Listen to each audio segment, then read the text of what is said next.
के आंगन में सिकड़ी पसंद सरवा जनी ला जाई बड़ाई करी कम रहे भैया के आंगन में सिकड़ी पसंद सरवा जनी ला जाई बड़ाई करी कम ना हो कि कंट्रोल ईमान जाई डोल ना हो कि कंट्रोल ईमान जाई डोल कि कूलर नरम जन ले आई है सरवा शिकायत हो खेला कि कूलर नरम जन ले आई है सरवा शिकायत हो खेला नहीं बजरिया भैया के सरवा नहीं बजरिया भैया के सरवा पूरा कदी फरमाइश को आइश हमारा दिल के सरवा बूझी फील जौन बारे में बिया नए नए साल होई जइब बेचैन तुए साल जौन बारे में बिया नए नए साल होई जइब बेचैन तुए साल किसी कड़ी पितरी जन ले आई है सरवा शिकायत हो खेला किसी कड़ी पितरी जन ले आई है सरवा शिकायत हो खेला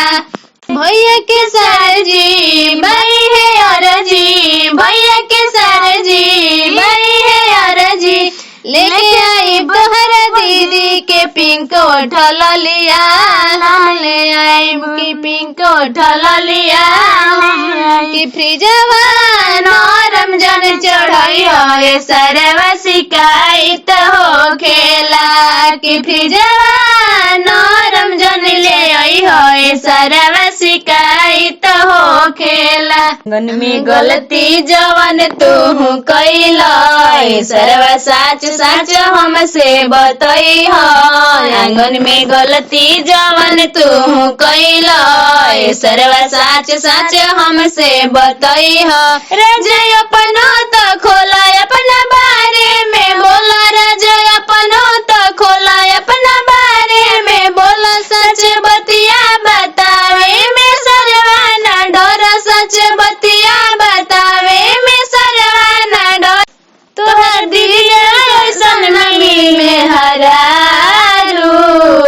सरवा पिछला जन्म में करम कइले बाड़ तबे भैया नियन जीजा पहिले बाड़ सरवा पिछला जन्म में करम कइले बाड़ तबे भैया नियन जीजा पहिले बाड़ झूठो के करेला हमारा पसक हो ताकेल काहे तू एक टक हो झूठो के करेला हमारा पसक हो काहे तू एक टक हो कि तोहार दीदी करस प्यार सक पाका बहामार तोहार दीदी करस प्यार सक पाका बहामार लगे अभियो से करेली केहू से प्यार तोहार बहिनी करेली केहू